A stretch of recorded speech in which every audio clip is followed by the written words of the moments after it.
देवकी वसुदेवंकर 7टी संतान बंची जाइथान्ते, किंतु नारदଙ୍କ आविर्भाव अवस्था विपरीत है। से बुझाइछन्ति यदुवंशर समस्ते देवता भगवान लीला सहचर, भगवान कंसर चिरशत्रु, से अवश्य ताको हत्या करिवे। कंस भीत संत्रस्त होई देवकी वसुदेव को श्रृंखलाबद्ध करिछि और संतान गण को जन्म मात्रे तत्क्षणात हत्या करिबारे लागिछि। एमिति 6टी पुत्रन को वध करिछि कंस।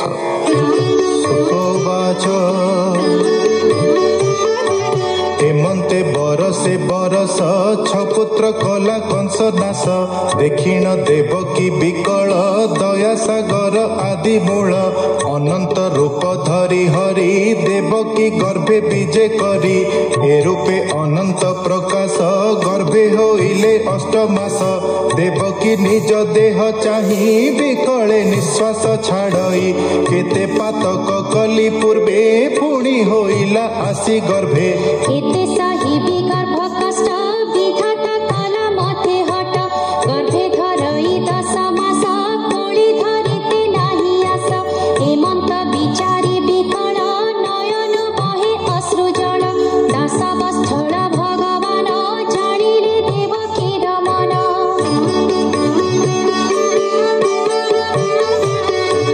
दुर्गा को निकटे बसाई बोलंती प्रभु भावग्राही, अंबिका शुण म उत्तर बहन जाओ मंचपुर, मथुरा कंस बंदी घरे मिलिबु प्रथम प्रहरे, बंदी करिछि कंस राय एक सांकोली बेनी पाए, वसुदेवंकु जेते बेले धरी आनिला कंस बळे, ताहार पत्नी नंद घरे जाई लुचिला कंस डरे,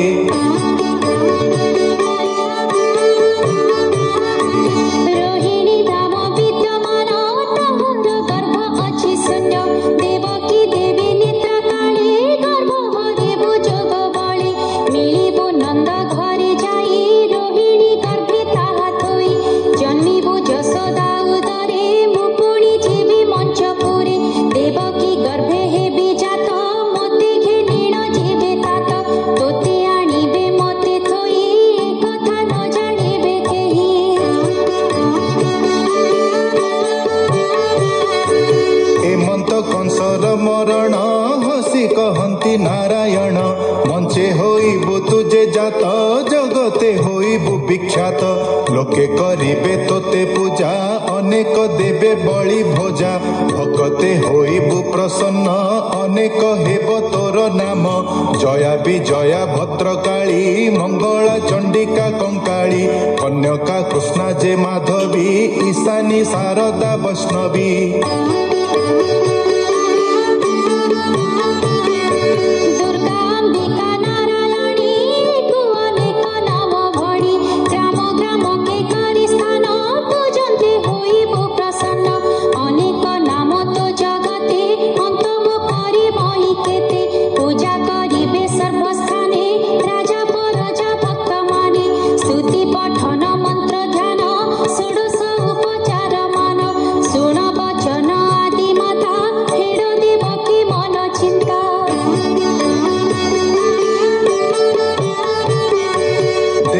गर्भुता आनिबु रोहिणी गर्भरे थोइबु, ताहांक नाम संकर्षण लोकरे होइबे प्रमाण,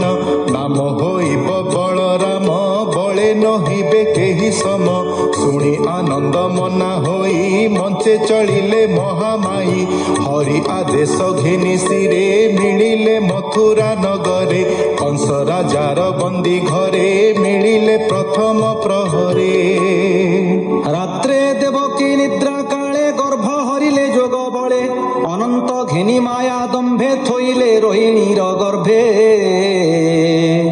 गर्भ संजोग देवी करी दिन को दिन गर्भ भारी, सिंह पौर्णमी दिन सार रोहिणी प्रसवे कुमर, धवल ज्योति रूप पुणी सिरे सोहई सप्त फणी, अपुआ घरे पुओ जात आनंद होए नंद चित्त, मोहर घरे पुत्र नाही एमते कारण अटई, जहा से दैव निर्मित दुर्गा होइले गर्भगत, मिलिले नंद घरे जाई कृष्ण जन्मिबा बाट चाही, देवकी गर्भ जहु गला लोके बोइले भल हेला, ଭଲଟି ଗଲେ ନାରାୟଣ ଦେବକୀ ନ ପାଉ କଷଣ ଥୋକେ ବୋଇଲେ ଭଲ ହେଲା କଂସର ଡରେ ପଳାଇଲା ପଡୁଏ ଦେବକୀ ଭିଆଣ କେବଲେ କର୍ଣ୍ଣେ ତା ନ ଶୁଣ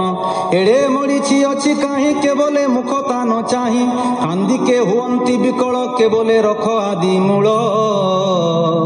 ଦେବକୀ ମନର କଷଣ ଜାଣିଲେ ପ୍ରଭୁ ନାରାୟଣ ତେଜିଲେ ଜଳଧି ଶୟନ ମଥୁରା ମିଳିଲେ ବହନ ବସୁଦେବର ଦେହେ ଯାଇ ପଶିଲେ ଜ୍ୟୋତି ରୂପ ହୋଇ ବିଷ୍ଣୁର ତେଜ ପରଚଣ୍ଡ ଜହ୍ନେ ଉଦିତ ମାରତଣ୍ଡ ଅମର ଗୁରୁ ଲଗ୍ନ ବେଳେ କାନ୍ତ କାମିନୀ ଏକ ମେଳେ ଜଗତ ମଙ୍ଗଳ ପୁରୁଷ ଦେବକୀ ଉଦରେ ପ୍ରବେଶ ଉଦୟ କାଳେ ଜହ୍ନେ ଶଶୀ ପୂର୍ବ ଦିଗରୁ ପରକାଶୀ କୃଷ୍ଣଙ୍କୁ ଧରିଣ ଉଦର ଦେବକୀ ଦିଶିଲା ସୁନ୍ଦର ଦେବକୀ ଗର୍ଭବାସ କଥା ଶୁଣି ପାଇଲା କଂସ ବ୍ୟଥା ଭୟେ ଚକିତ ମନେ ଛନ୍ନ ମିଳିଲା ଦେବକୀ ଭୁବନ